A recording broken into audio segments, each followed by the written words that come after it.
Hello and good evening to all of you. This is Jishnu from Swarathma, and this is our first live stream that we're doing right here on the Swarathma YouTube channel. We're just going to give you guys a little bit of time to join in.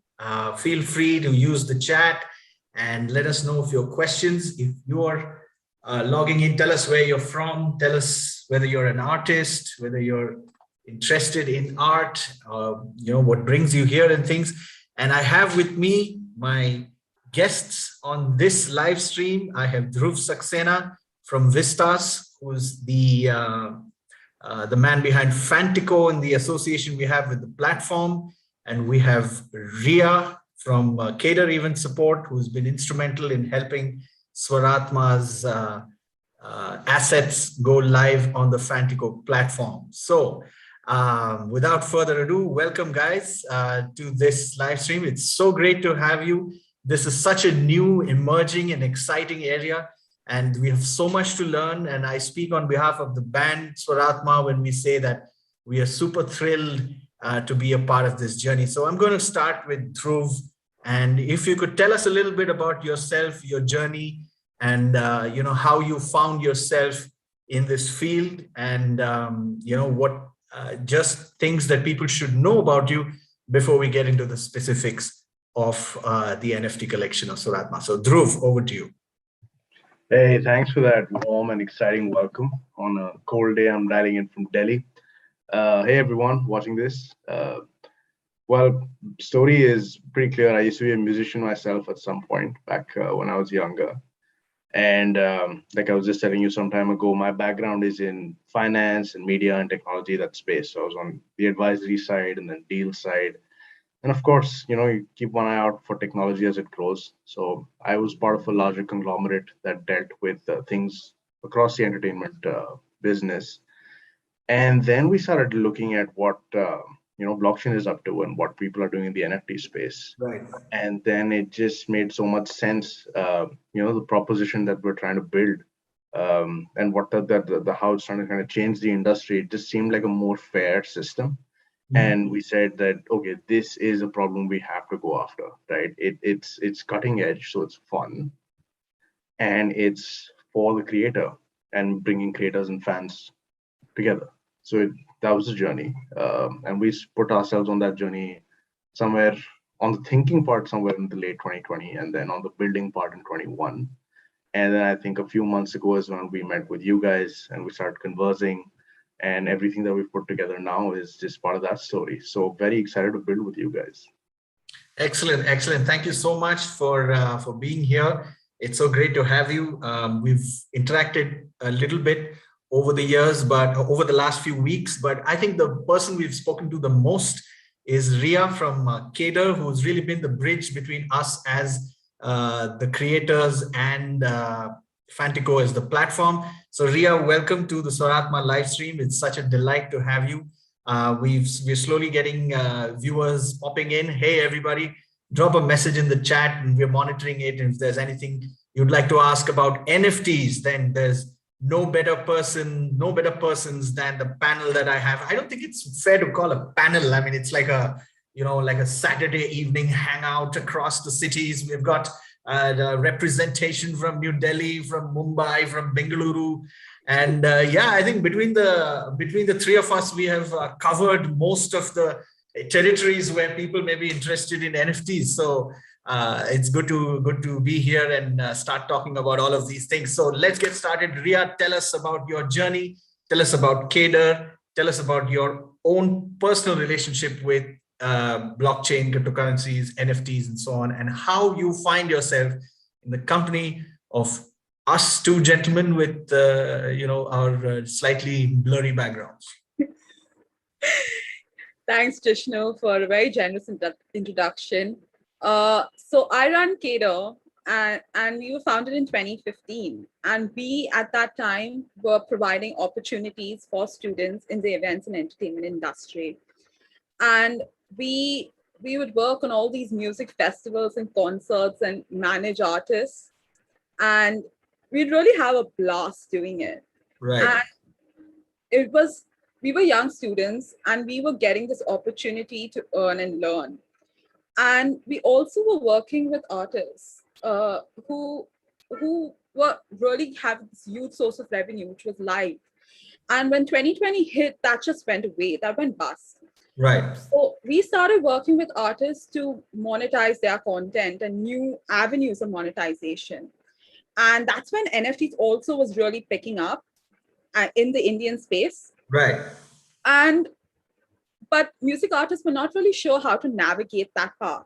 They were like, what is it? How do we get into it? And that's really where we started also researching what can music artists do, and what is the Indian space like? What are people asking for? And at that point in time, there were not many music artists creating NFTs. Right. So it was experimentation that got us in.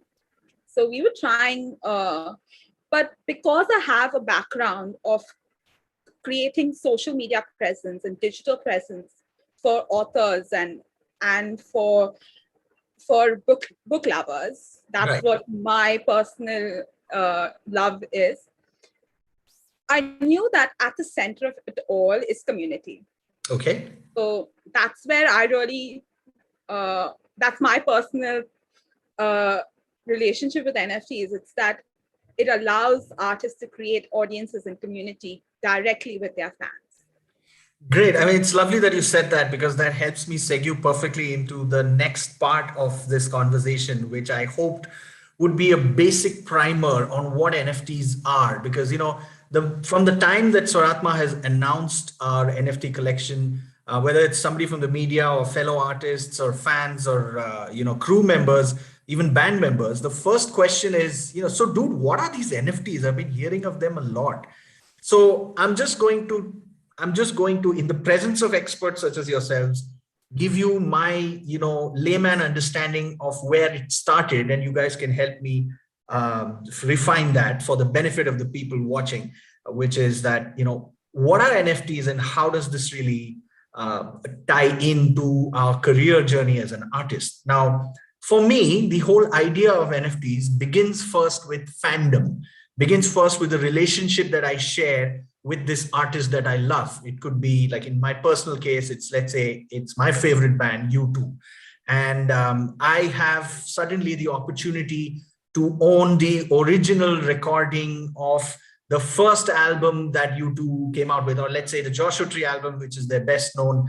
Maybe it's the demo recording of those albums, and I get a chance to own some of those recordings. Now, I'm prepared to do anything I can within my means to own a part of that, because for me, it defines who I am. It helps me express my relationship with that artist, and helps me feel connected to them. But when it comes to non-physical things, there's no real way to authentically, verifiably state that I am actually the owner of something real. And NFTs, as I understand, helps me authentically, verifiably, and securely own an original piece of that creativity, which I can then possibly pass on or sell forward or own with a certain measure of authenticity. Now, is that the right way to describe it? I think that's brilliant. I think you covered all the important aspects of what an NFT is, right? Why does it exist? What do you do with it? It's a great example. So, yeah. So Dhruv, how do you answer that question, in the sense, I mean, now, of course, you can say what I said, but then I'm just going to steal what you said. Yeah, but how do you, yaar, ye NFT hota kya hai? What do you tell people when they ask you that? Well, it's essentially a certificate, right? Okay. Let's say, if you imagine anything pre-streaming era, or let's say pre-internet era, everything just existed in the physical world, right? It's very clear what is an original, I don't know, Gucci bag and what is not, right? Right. And then you have the internet, it permeates everything, and then you have streaming and it permeates everything. And you certainly need some sense of what is original and what's not, right? So far we use proxies, And hey, if it sells on Amazon or on the official page, then it's genuine. But that is also not sufficient, right? So then you come to the stage that, okay, if I really want something that is authentic, then I need something that is a certification with it. And Okay. something that the records of which someone can't tamper, right? You can't replicate it. And that's the kind of function and story behind how NFTs come to be. They're certificates of things that exist on the blockchain, and that could be representing anything, right? It could be a piece of music, it could be art, could be some item you use in a game, so on and so forth. Right. Perfect. So that here's the idea of being able to express your fandom about whoever it is that you really have a relationship with, and that brings me to Rhea. And I remember, Rhea, the conversations we used to have where, I mean, literally she held our hand through the entire process, helping us understand what the whole what NFTs are and how we could deepen the relationship that we have with our community. And it has only been over the lockdown. And in fact, the lockdown has more than one thing to do with the fact that Swarathma has an NFT collection. And here's how it panned out. We were always busy performing concerts. And it was only when we had the time off from the concerts during the lockdown that we started looking at streaming numbers.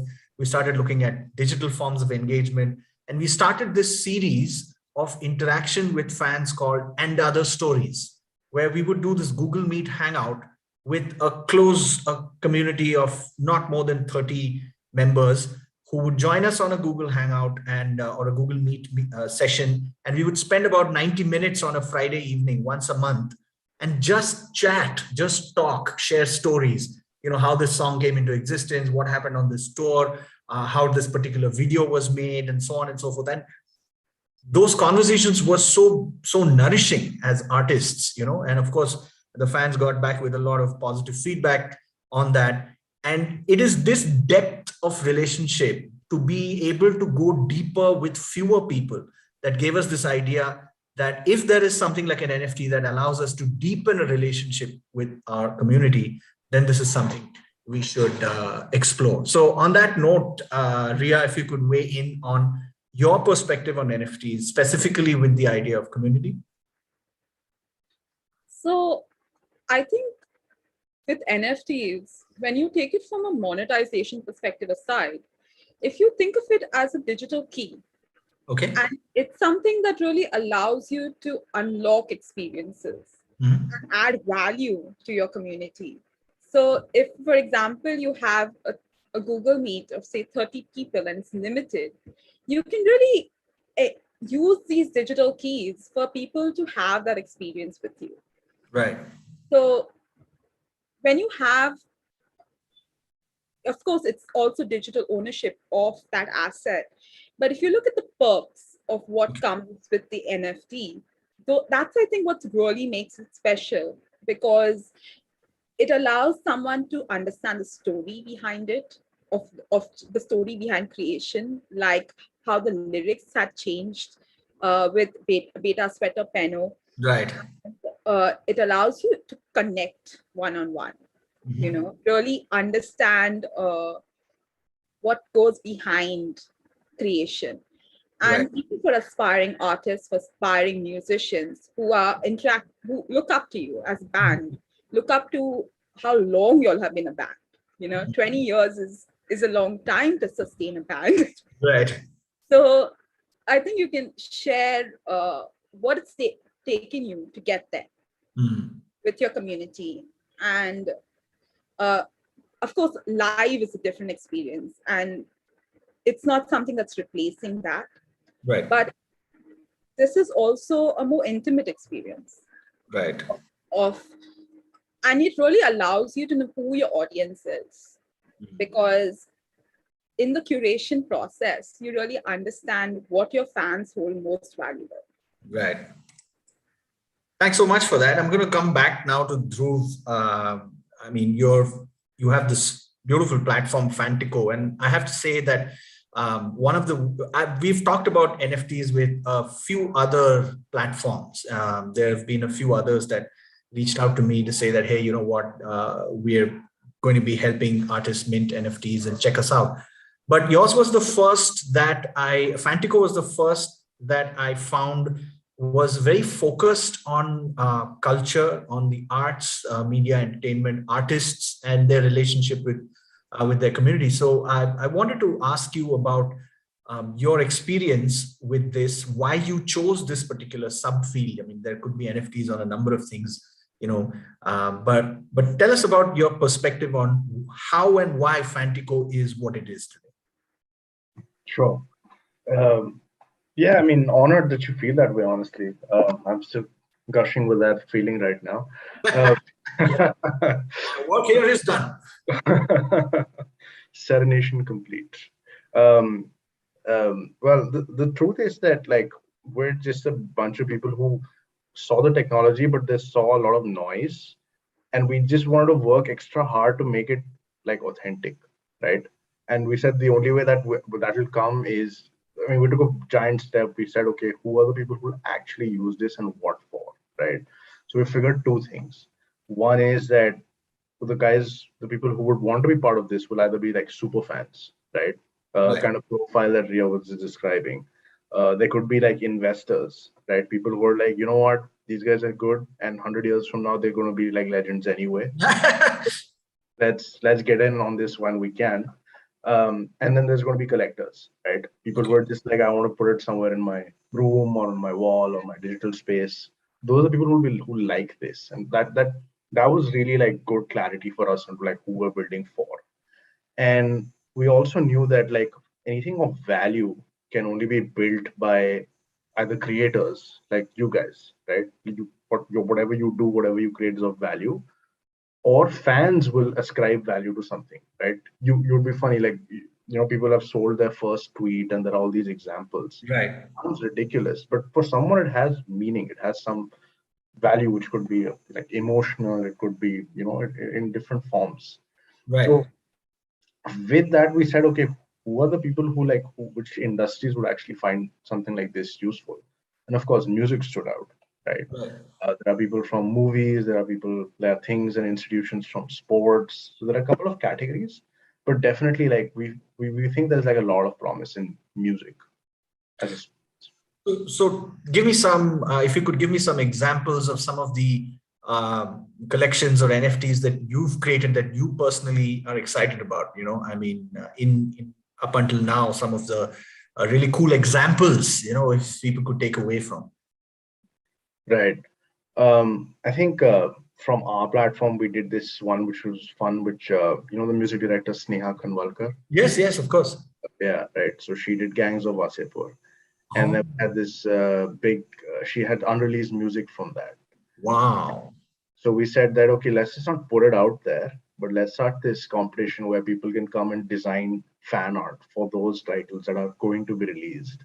Wow. And then we ran that, and then we're going to put those on the market and drop those soon, right? Fantastic. It's interaction, and it gives people a chance to kind of collaborate with artists, which is something we really want to do, right?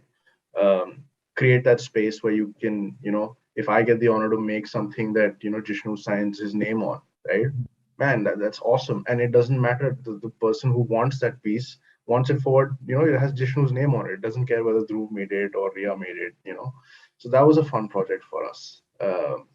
In the world, I think there's all kinds of people, right? I don't want to talk about like the commercial aspect of it, but there were people who said, hey, you buy this, and for all the concerts I do in life, you guys will have front row seats. Wow.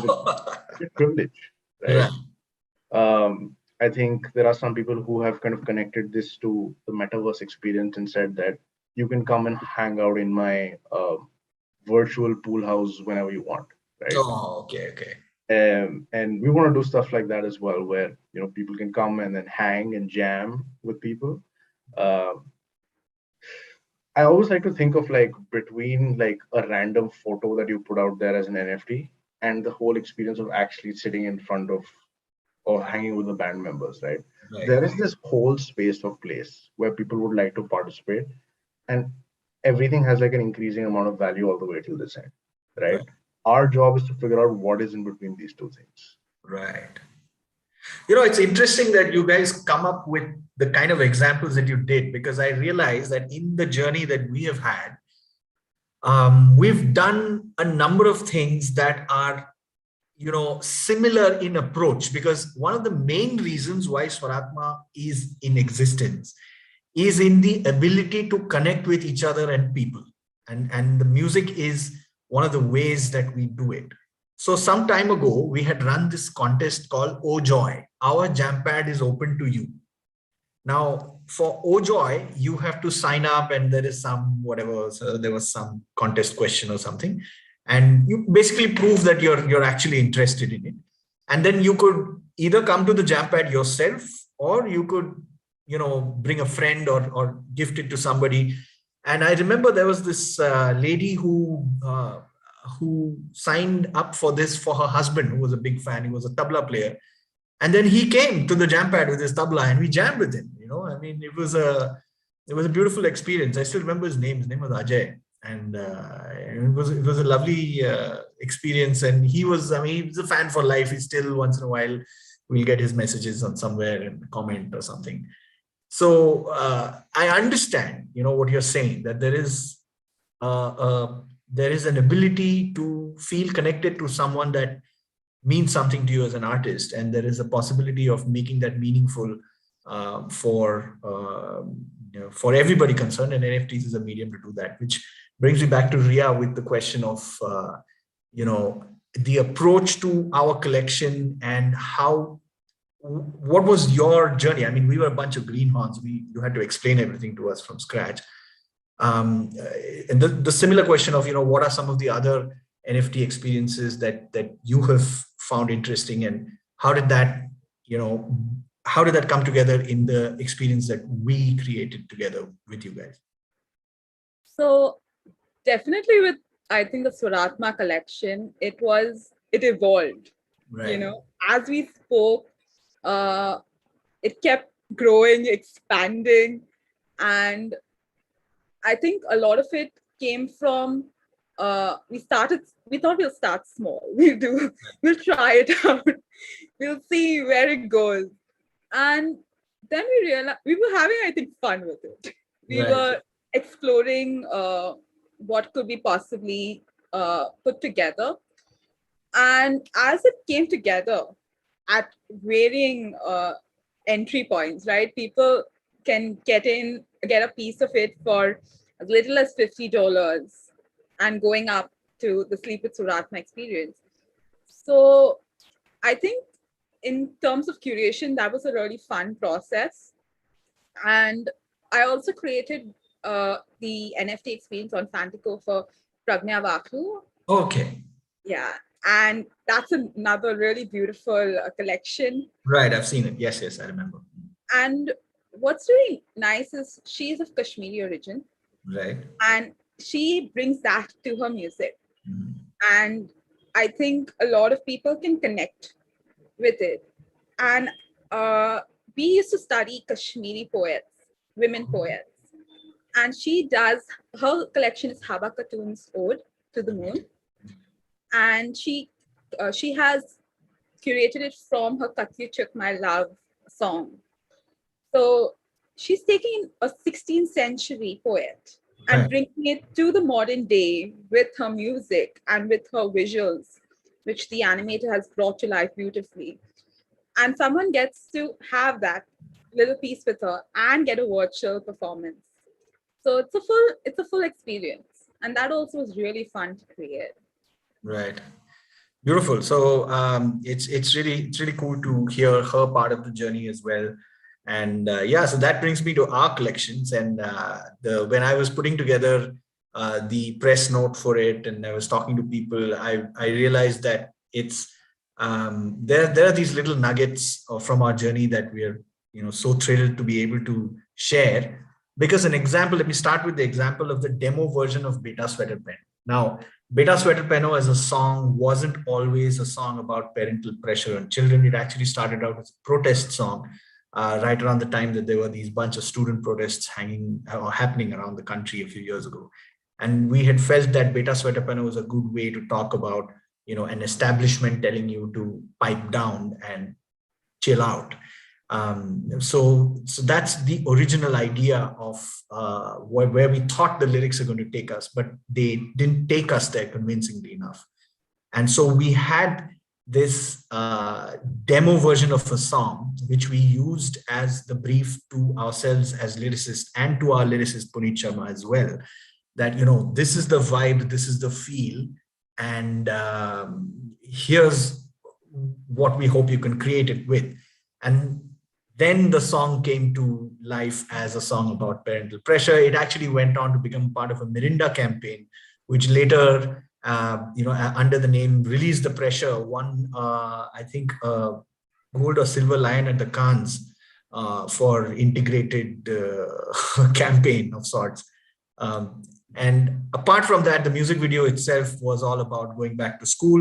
And then there was this little artwork that was created by this artist called Akshaya Krishnan, which I'm going to now see if I can share and show you all just as a, let me know if you can see it. Let's start with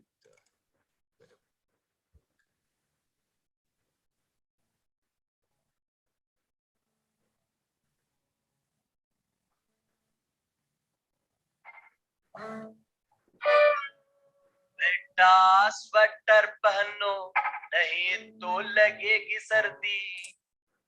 Yes, so this little beautiful piece of artwork is, to me, you know, it captures the essence of the song. You know, the multiple languages that it is in, the fact that there are all these little cute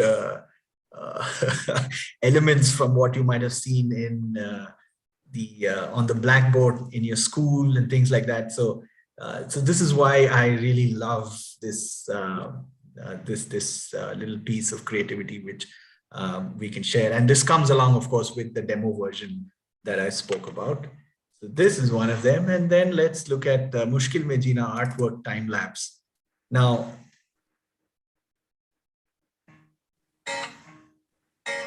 this one is amazing in the way it comes together, you know.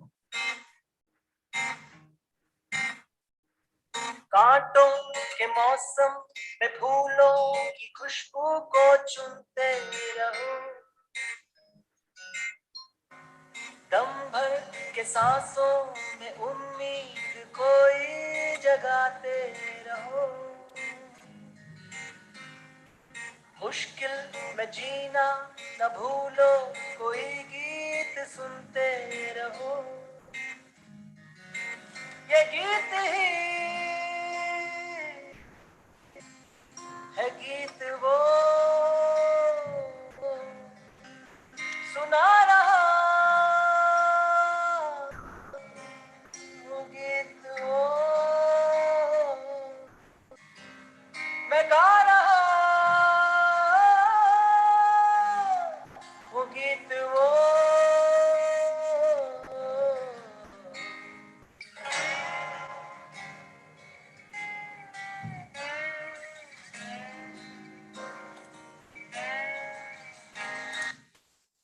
So yeah, I mean, this one is, these are just a couple of examples of the second one there. You know, there's this artist, Asma Noor, who hit the record button on her, you know, the creative software, Illustrator or Photoshop, whatever she was using, to capture the process of actually creating this girl splashing through the puddles even while it was raining. And that was a beautiful way of capturing the essence of the song Mushkil Mein Jeena. And so the thing is, apart from, let's say, a music video, there's no way that we can put out something like this, or we can share something like this, apart from just put it up on Instagram or Facebook or whatever, saying, hey guys, this is a video.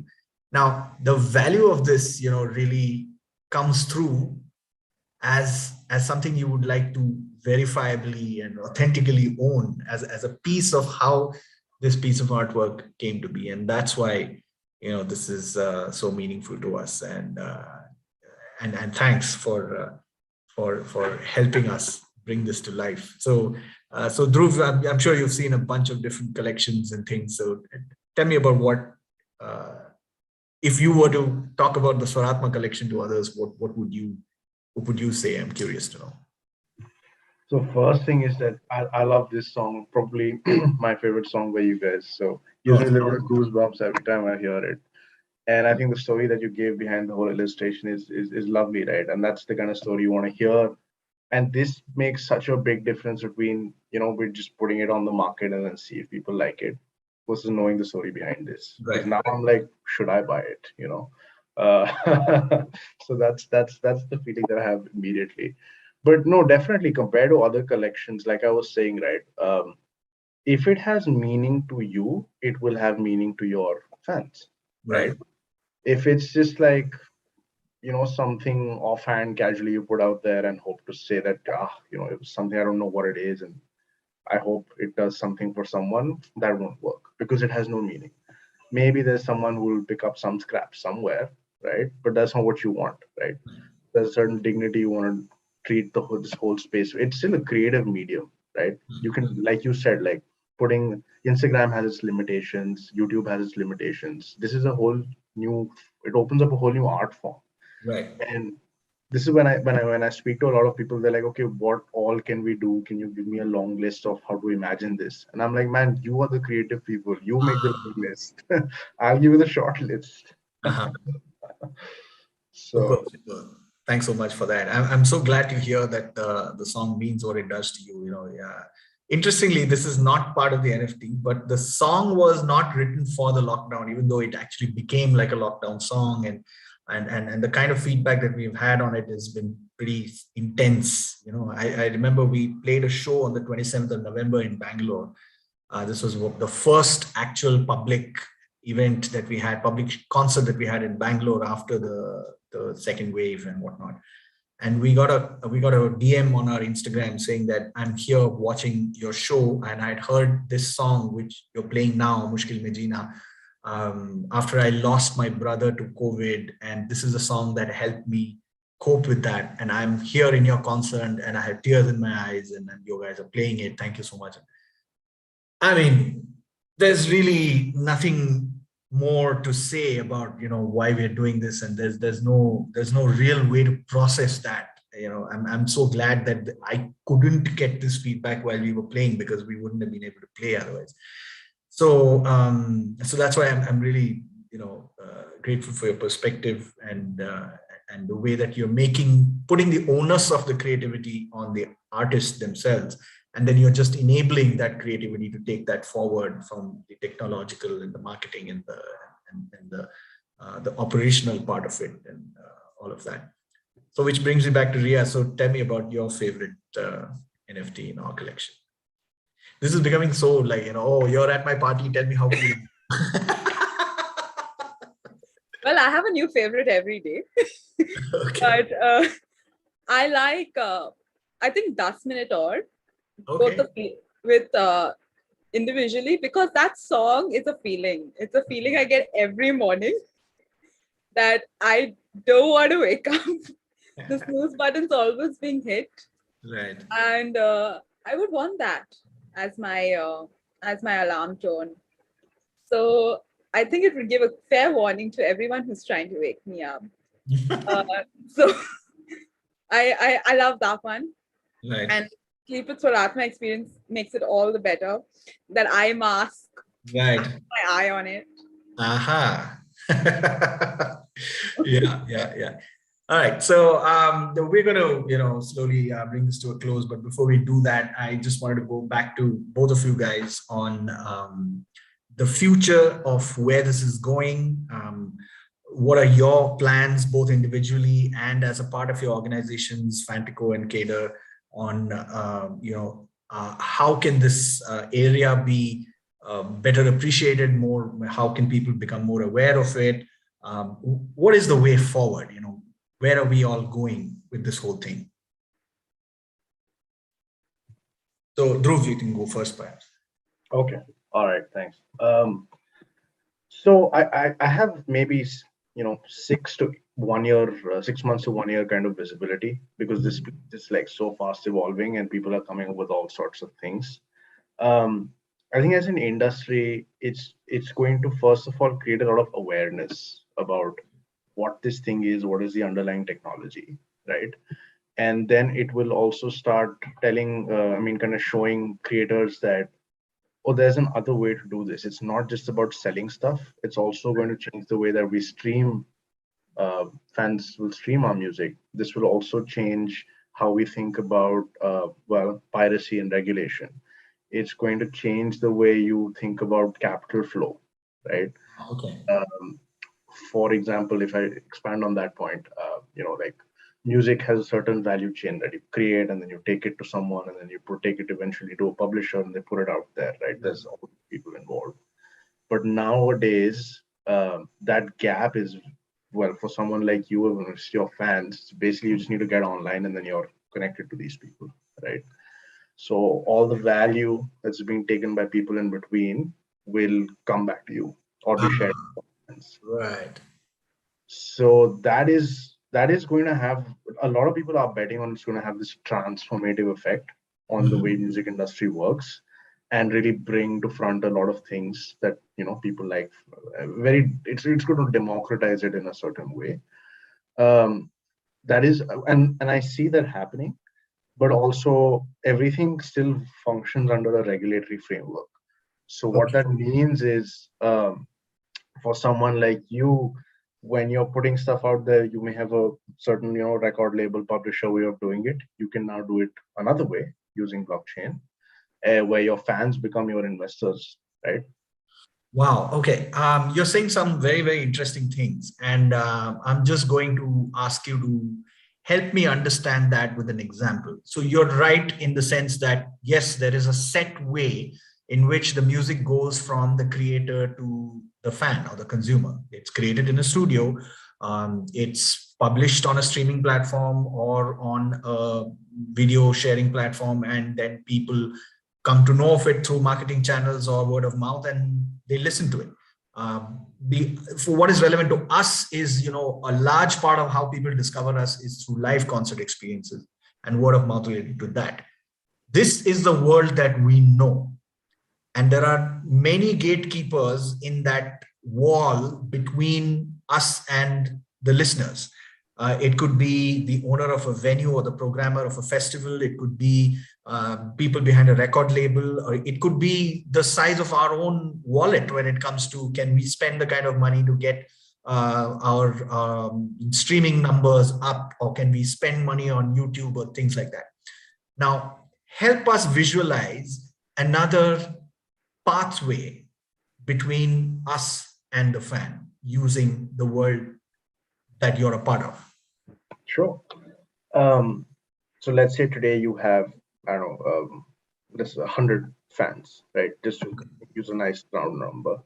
And, 50 of them are like diehard. They love you. They wake up to your music, they sleep to it, right? And maybe, five out of those 50 are like so diehard that they'll do anything to make anything happen. And like whatever it takes for your band to continue to put out another album, blah, blah, blah, right? You could launch like a fan token, so to speak, which basically gives them, you have three categories, right? A is like a VIP kind of thing. B is, somewhere in between, and C is like common run. And 100 of those people, depending on what they like and what their budget is, they buy those. So let's say you have that in the ratio of 45, and the remaining 50, right? All 100 bought out. These guys will have different privileges. Like the top 5 maybe you will be like, once in 6 months, I'll host a party on my rooftop and you can join me, right? Okay. Right? And they're like, I'm willing to write you a 1 lakh rupee check for that right now, right? So you've raised 5 lakhs instantly. And now you know your streaming numbers, you know how much time it will take for that same capital to come back to you through streaming. So what you've done is you've monetized your skills and your hard work over the years to get yourself the stuff up front, which allows you to produce more for the fans, and they benefit from it. The first 5 guys will be like, you will be the first to listen to it the day we finish it in the studio. Right. We'll host you in the studio and do a listening session of the demos. Maybe, exactly. Something like that. Yeah. Because by this point, you know how it works. You know everything in between. You probably don't need the whole world able to kind of help you put the music out there, right? So that's one example.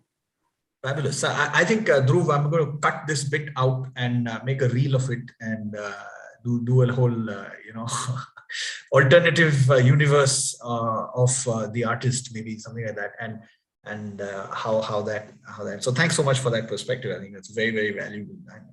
I've learned something on that myself. So Rhea, we're going to come to you now on the future. How look into your crystal ball, where you saw us a few months ago, and now here we are. We're live, and it's all happening. What do you see today? I think the space allows for a lot of collaboration. Okay. And what is nice about it is it's embedded in a smart contract. So it really enables artists to collaborate as well as have everything set out. What is going to be the split? What is going to be how you're collaborating? You can ensure royalty splits go a certain way. Right. So because that ease is there and set and it's transparent, it allows collaboration and relationships to grow. So I see that a lot of new artists are going to be able to collaborate and learn from older artists, like the way Dhruv pointed out with the Sneha Kanwalkar scratches. It's really opening up the space, democratizing it. And because you will always know who are the owners of your NFTs, you will always know who you can keep unlocking value for them. Right. So you will be able to go back and give them new stuff, tell them that you are doing something new, build them and bring them on to your new stuff. And there will no longer be super artists, probably. Each musician will be able to find their audience, because there will be varied sounds, and there will be, because the space is so open, there'll be space for everyone, I feel, to earn on their own terms and to share music, to share art. So it's going to level the playing field, I think. Fantastic. So thank you so much, Rhea and Dhruv, for sharing that perspective. Thanks for hanging out with us on this channel. And this is actually first in a series of YouTube live streams that we are hoping to do. NFTs and our experience with this one, and there'll be other things which we hope will find resonance with the people that we are doing this for. That's all of you. So thank you once again very, very much indeed for all of your assistance and the way that you've helped us on this journey. I want to take a special moment out to thank you, Rhea, for all that you've done to help us bring this out there. All of our collections. You're right that, we had these several rounds and rounds of ideations and negotiations and things that we could offer and things that we couldn't. And really, you've been pretty much the backbone of this whole structure of getting this up off the ground. So just wanted to.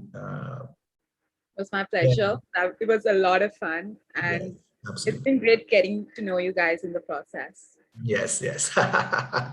Awesome. And Dhruv, thanks so much. It's been really cool to listen to the perspectives that you brought in, and I'm sure our paths are going to cross again. And I hope more and more people, there are a lot of people that I've spoken to Fantico about, and that link I've pasted all over the world. I'm hoping a lot of people are going to understand more about this, and then hopefully become part of the community or the platform in their own ways. And this is what excites us about being able to do this, right? And find new ways of connecting with people in whose lives we can bring meaning.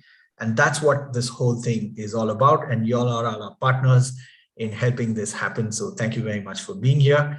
With that, thanks very much. I think we've had between 10, 11 concurrent views, but I think much of this, the value is going to be actually unlocked once this video goes up and more people can watch it and listen to it. And then, of course, we are going to take the important clips out of whatever we've said and put that out there as well. So thanks for taking the time out.